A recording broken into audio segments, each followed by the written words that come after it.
Hello, everyone. It's Amanda Manetheren, and last night I watched um, episode 7, which we were warned by the show's great Satan himself, Rafe Judkins, that this would probably be the most divisive show for the so-called fans, and I don't think he was wrong.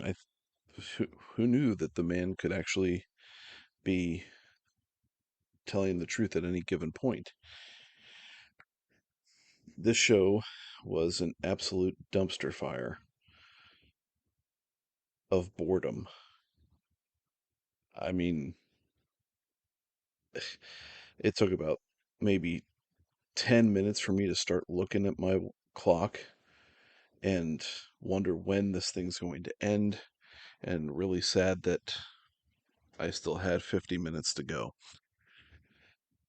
So I'm going to break this review up into two parts, but I'm going to do it a little bit differently. I'm not going to go in order. I'm just going to go in this first one with the main Rand storyline, because that's what the show should be about, and just follow that out. Um, so any line that ties into Rand, like Swan and Moron. So let's get this thing started here, because boy, are we gluttons for punishment or what to just deal with this show? The show opens up.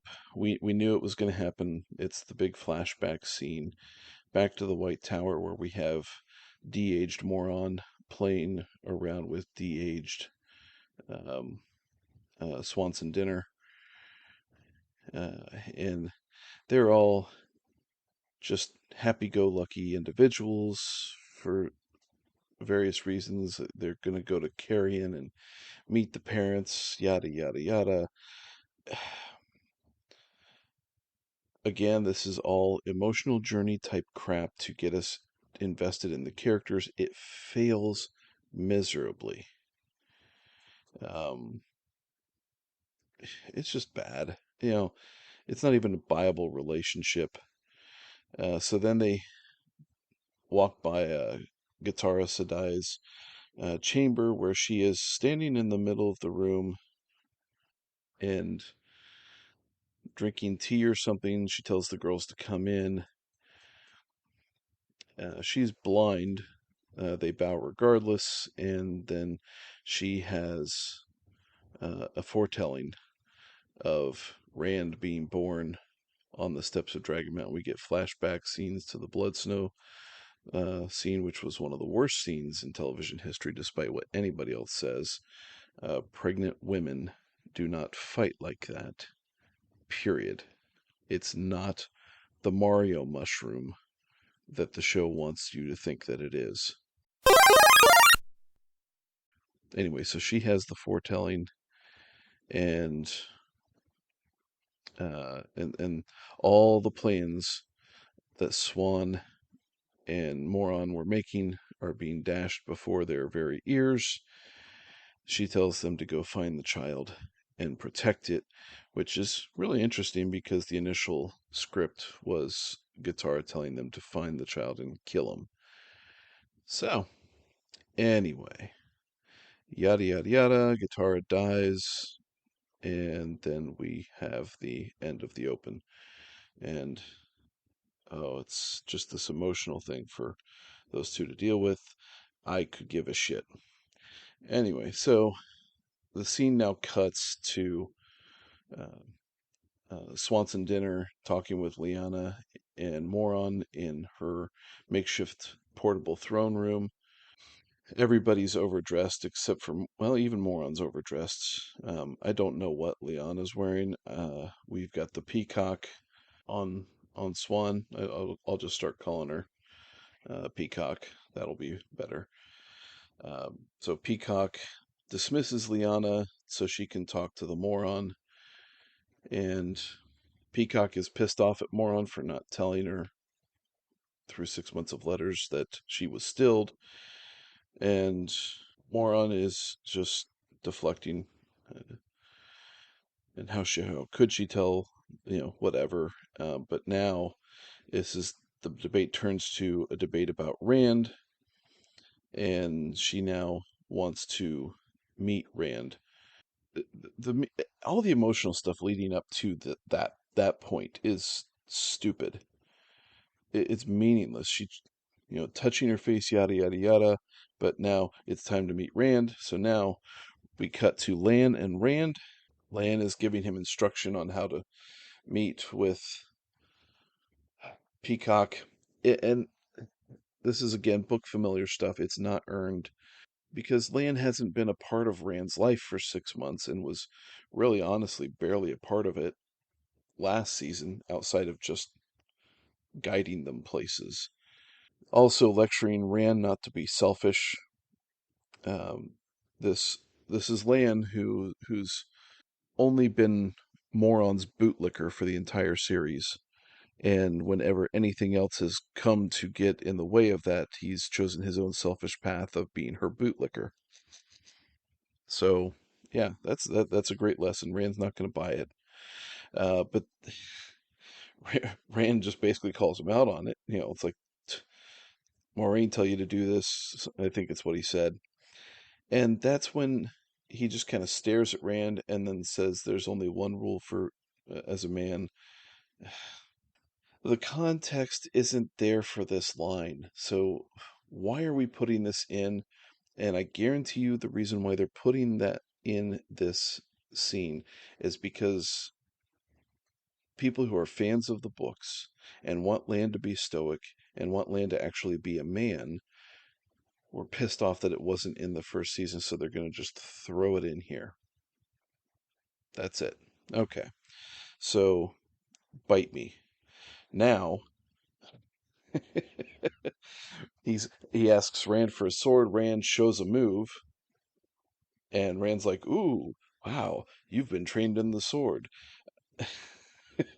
and and then and then he says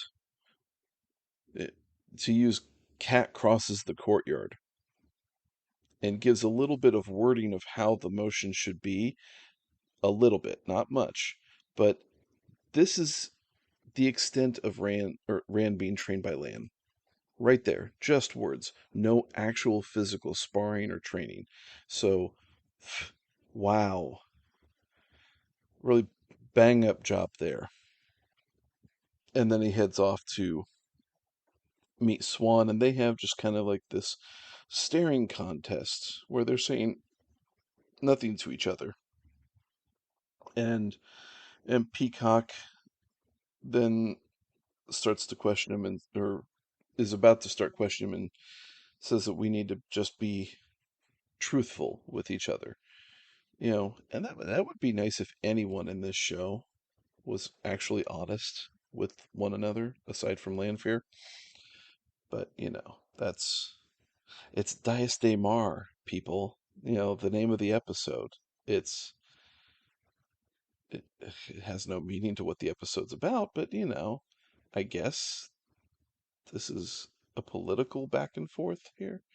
It's stupid, but the scene cuts. So we're gonna jump back to Carrion about 5 minutes later in the show, and we see Cho Chang, Sadai, and Varen and Thomas standing there, and Cho Chang wondering why she needed schematics for the Ogier schematics uh, for the grounds. Now, it's all very suspicious. Thomas walks away, and then the Alana trio, they're sitting there looking at each other very poorly, acting, and one of them says, "I don't trust Varen." I think it was Maxim, but who cares? They're watching Thomas go away. Yvonne says he's going to follow him, and then Alana says, "No, we need to stick together." Um, because it could be dangerous. We don't know uh, who's really evil or whatever. And then the three of them look at each other, and then Yvonne just goes because it's 2 votes to 1. So Alana's been overridden. Apparently, Alana is the only Aes Sedai who can't command stuff. So, wow, that's interesting. So Yvonne goes and to follow Thomas, probably to sleep with him, but they actually don't show that scene. Um, yeah, whole bunch of stupid stuff in that scene. So, oh, and then this is also where, because they're concerned about dark friends, Maxim's like, where did Leandrin go? Well, of course she's in the house, but that's where they cut to. We're going to actually skip that and head off into another scene where we have Moron and Lan having another verbal sparring. Moron has yet to treat Lan with any sort of respect in this season, and for the most part, the entire series. And it's insulting, honestly. I mean, as a viewer, separate from the books, as a viewer, you should be tired of this kind of stuff. Constant berating, and that's all that Moron's done. Her character arc has been a descent of bitchdom into the next bitchdom, and it's grating on the ears that she does this. And Lan's actually continuing to reach out to her and is and asks for forgiveness for asking her what he's asking her. Like, hey, have you had any suicidal thoughts? So, wait a minute. That's an insulting question, first of all.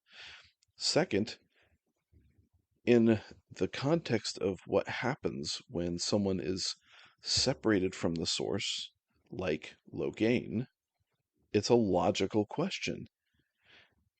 Moron thinks she's still because she's a moron, and Lan is sitting there using his actual brain, thinking, hey, I didn't go insane and go on a murderous rampage when she was involuntary separated from the source. So maybe she's not stilled.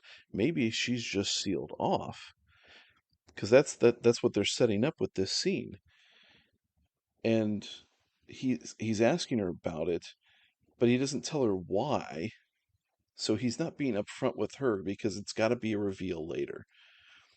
Why can't Lan just sit there and look at her and say, listen, I don't, if you're not having these thoughts, I don't think you've been stilled. I just think you've been sealed away, but I've got to go investigate this a little further. And then you can still go and investigate it a bit further.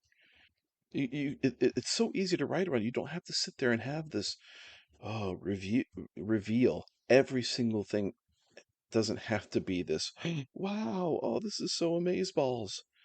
Oh, tiring. So now the scene cuts back to Rand and uh, Peacock, and she's still questioning him. He's still standing there, centered in that silly little star in the middle of the room. Because blocking, I guess. The channeling and the madness, they've got some discussion that goes back and forth. She laughs at him a few times, to convey the fact that she thinks he's a child and she's treating him like a child. And again, it's repetitive bullshit like this, where you see a woman demeaning a man in one way, shape, or form. You can't treat people like they're petulant little things and uneducated little things all the time, because this type of stuff does not endear you to other characters. And Peacock here last season went on a freaking tyrant speech in the hall of the tower a couple times. Why should I even care what this character does or thinks or trust anything this character does? No thanks. Peace out. But she says that shielding the dragon is tower law, which it's not, but they're going to set that up in this show. Never mind the fact that the prophecy that they've been talking about in the show is that the dragon's going to reveal himself on Toman Head. But she says their law is to shield him and control him up until the last battle when they tell him what he needs to do in the battle. Why would you not act in accordance with what's prophesied? There's no sense. These people are morons.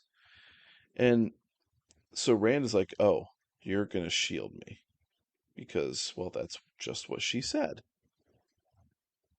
And so he starts channeling, and then she flicks a shield on him like she's insanely powerful, and then says, "Oh, it'd be so much easier if you were a girl."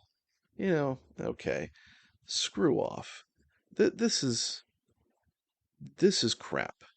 This type of dialogue, and you've sat there and said this to Rand when your supposed girlfriend moron has been running around doing a whole lot of stuff on her own outside of your supervision that you apparently have not liked. So it would be easier if it were a girl. You're not playing with equal scales, show. And it's annoying as hell. So we're going to move on to the next scene. This is it goes through several different scenes. Rand is still going to be on the floor now after being shielded in the throne room, and Moron comes in, and she's now pleading for Rand, but Swan won't release him, and Moron's there. Just know you need to release him, you know.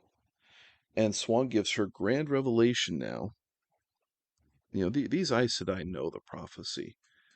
If these were the only two in Guitar's presence when she gave that foretelling, they would be sharing all this information because they're the only two with the plan up until this episode occurred.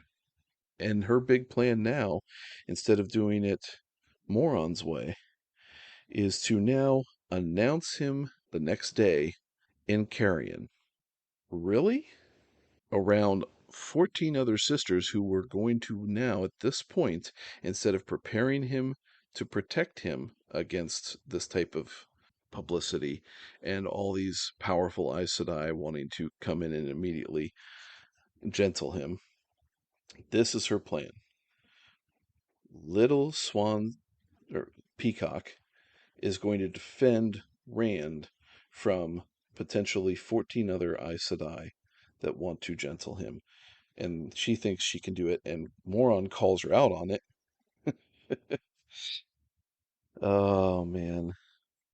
And we know that they all know that it's not the place to reveal him, because Lyanna, then they cut to a prison where they're keeping Rand, and she's there shielding him, and Rand tells Moron that he's got to go to Falme because that's where Eggy is, and simping for her and all that stuff. And she's like, "Oh, because that's where the dragon's supposed to reveal himself to the world." Yeah. So this show is stupid, but that sets up the next scene we're going to here, because now all of a sudden Rand is in Teleron Riod, and he's waiting for uh, BDSM Lanfear to appear, and they have a discussion about getting him out. And Rand's pretty forceful about it. She's like, "Oh, you are getting more and more like Luz every day." She knows he's captive, and she's done nothing for him, even though that's supposedly what she wants. But apparently she wants him to beg for it and tell him around Riod, and then he just says, "Come," and then it cuts to the next scene where she's now walking through the foregate area, blowing the place to smithereens. Wow, that's great. Well, then the scene cuts to Maxim, making sure his hair is perfectly tailored through the reflection in his knife. because that's useful time to use in this show. They actually are at the nut house to get Lan in to go and see Logain after a heartfelt discussion between Alana and Maxim, you know, about being there for the last battle. Oh, it's so not touching. But, you know, Logain's there talking with Lan, and Lan or Logain says, "Well, where's your boss? Because she needs to keep her promise with me and give me that damn dagger." Lan has this conversation with him after setting down this key on the table that he's right next to, which Logain, if he really is truly suicidal, could just take that key and jam it in his own neck instead of just being set free. Logain is, according to the show, not wanting freedom from his little insane asylum captivity. He's wanting to be set free from life. This is the problem that the show has set up. He's like, I'll give you this key if you tell me what you see when you look at Moron. Like he's supposed to be able to see this. You know, the show's presentation of magic is insanely inconsistent. We know that he saw Nincompoop heal everybody in her massive heal bubble last season. But since then, he has been gentled, so he shouldn't be able to see anything, even though he apparently saw the magic in Rand last episode. Again, inconsistencies. But now he sees in Moron, when he looks at her, yeah, she's a troubled individual, yada, yada, yada, but he sees like these tight weaves and tied up in a knot. And he specifically says that it was a knot tied by a man. All of a sudden now we see something that can't happen is a gentle person seeing magic, but now seeing specifically that it was tied by a man. So now you're admitting that the magic system is gendered. Do you see the problem here, folks? Their storytelling is so bad that all you had to do was leave off the phrase by a man. Like it's been tied off. That's all you had to say in order to keep that little bit of consistency going. But nope, you totally screwed yourself, show. It's inconsistent to a fault. But Lan picks up the key. He's like, wait a minute, leave me the key. And he says, no, this is for all those people that you killed in the battle last season. And I'm mad at you still. So, again, Logain's not going to be given any reason to trust anybody ever again. If he ever appears in the show in later seasons, his response to everybody should be just go to hell. I don't trust you. I'm not giving you any information. You can all kiss my butt. That's what his response should be. Especially if he gets released and they actually do what is supposed to be done from the books. At that point, it should be murder's rampage on everybody who pissed him off. You know. Anyway, yeah, it cuts to Lanfear. She blows up the four gates. And again, this is what should be getting her into the inner sanctum, right? And so she goes, and we don't see her. There's a flow to this that doesn't make sense in terms of her doing this, and then we finally get a response from the Aes Sedai here in a few. But they don't deal with the source of the problem being Lanfear. They go and deal with this fire stuff. There's a problem here. I mean, there's a fire at the foregate. Well, what's the source of the fire? Oh, some crazy chick is blowing stuff up. Oh, well, that would be the logical question. They don't ask the logical question. Ah, so this cuts to another scene, but we're going to come back to Carrion. Moron is still with Rand, and Lyanna's still shielding Rand, and it's just this staring contest. And then Varen comes in and says to Lyanna, "Hey, I've got an order here to take your place. The Maryland seat needs you. Peacock needs you to fluff her feathers because there's a fire." And so Varen has lied to her, but Lyanna buys it and then goes off, transferring the shield casting to Varen, which, of course, Varen, being in the know, releases Rand, and then they take Rand then to the Waygate, which is why the schematics were requested by Varen, so that she would know where the Waygate is. And so the trio go, and then we get up on the parapets. There's Peacock with some other Aes Sedai, and she says, "Link with me." And so it's like, okay, so they're going to deal with Lanfear, right? Because that would be what you would want to do. No, they're not going to sit there and call holy hell lightning down on Lanfear, because they don't know that Lanfear's here. Because none of them have done their due diligence in finding out what is going on. They just see all these little spotty fires all over the place in the Foregate area, and haven't asked the question of what caused all this sporadic fire. And these are pretty small fires, to be honest. I mean, Lanfear was presented with doing a lot of damage, including blowing up the gate. Why would you not ask why the gate was blown up? It's ridiculous. But no, she says, "Link with me," and they link, and she sends a spell up into the clouds to make it rain and put out the fires. This is so stupid. You want to make it rain to put out the fires. Why not just direct this rain specifically to the fire spots? I don't know. And why do you need to link to do it? You just demonstrated that you can shield the Dragon Reborn all by yourself with just a flick of your wrist. But you can't put out the fires by yourself? You need to link?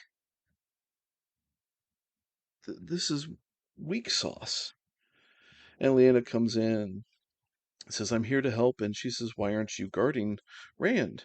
And she said, "Well, Varen told me that you requested me." And so all of a sudden now, that's revealing Varen as a dark friend, right? Or should be in their eyes, because she's lied. So they go off. We cut to Lan and Moron and Rand getting to the Waygate. And in the previous appearance of these guys, that scene also included a little reunion with Alana and her people, her two warders. And so they trust everything now. It's so now this is just a touching scene. "Rand, you need to open the Waygate." And then Lan says, "No, you need to do it, moron." And she's like, "No, I can't. I'm a moron." And he says, "Yes, you are, but you need to do it anyway, because I know that you weren't stilled. There was a talent, or not a talent, but uh, an ability that was lost over the ages. It's called tying off weaves. And that's what Ishi did to you. He just tied off a shield weave that nobody else could do except way back in the Age of Legends." What? That happens all the time in the books.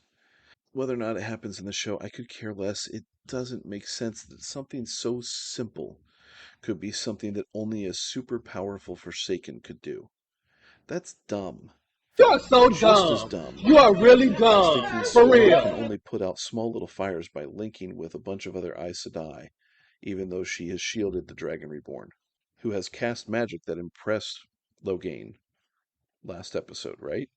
Again, cohesion, consistent storytelling. Nah, don't worry. Now, so Lan tells Rand that he needs to look at her with the vision or with the power and tell him what he sees. And he says, "Oh, I see a little knot." And I would have laughed my ass off if it was a little bow tie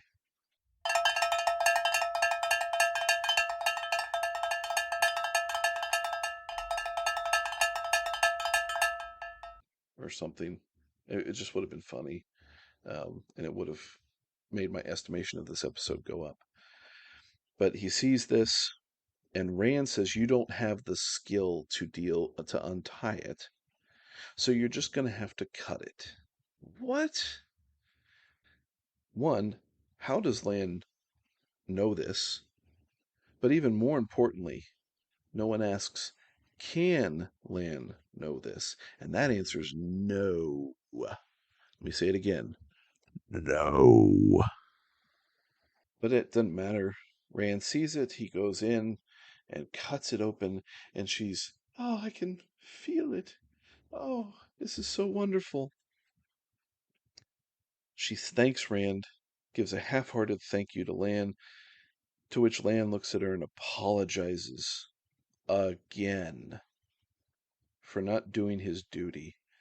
Not that kind of duty. And I'm telling you, this scene is duty. It's horrible. So she opens the gate, and then Deus Ex Peacock shows up and shields Rand, blows Rand or Lan uh, to the ground off to the side, and then begins to now argue with Moron about closing the gate. And this is where the Oath Rod promise comes to bite Moron in the ass, because she's a moron.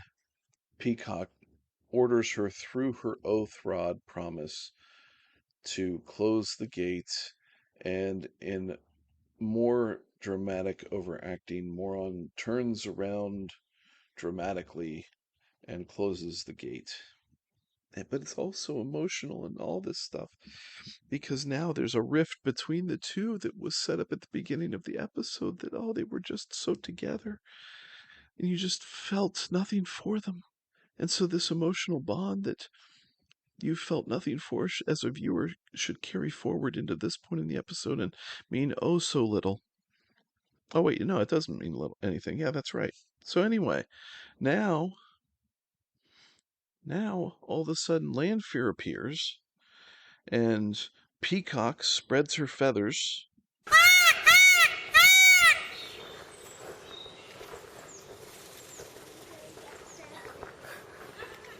Rand is shielded by her, but she has to, according to the show, maintain that shield, and then she does that little ice feathers thing. Am I looking at this right? Rand is shielded. Yep. Lanfear shows up. Peacock has not let go of the weave, supposedly, but she doesn't look like it. And now she does a second weave. Yep, spreading her peacock feathers. So how is she maintaining this shield while doing this? It's almost like she had to tie it off. But Lanfear doesn't put up with this stuff and throws her to the ground. Now the shield disappears, and Rand then steps between her and Moron and says, if you want my help, you can't kill her. And she's like, "But I told you I was going to kill her." And he's like, "Yeah, but not if you want my help." And so now there's no response to this from anybody else. The response should be, "Rand, what the hell do you think you're doing?" She's evil, supposedly, even though she's the least evil woman on the show. And no one sits there and says, "Rand, that's wrong. We don't need her. Fight her. Push her away. Do something." Right? But again, this is what happens when you've written your characters into impossible situations. You have to do the dumbest thing that's available to you because that's the only route that you've given yourself to escape the scene. And so Lanfear's like, "Fine, And then she opens the gate, lights her little torch, and heads on into the waygate. Rand and Lan follow her, and Moron sits there and looks at Swan in a tearful and voiceless goodbye because she can't say anything at all ever when trying to leave people behind. But at this point, why should Moron care? Swan basically betrayed her quite a few times in this episode. And yeah, why should she care? So she turns and starts heading out after we see this little mini montage of the past life that they shared together. Yeah, no one's buying it. See you later. Goodbye. So, episode ends, and joy has re entered my body because the episode is over. Now I'm free. Now I'm free from your designs.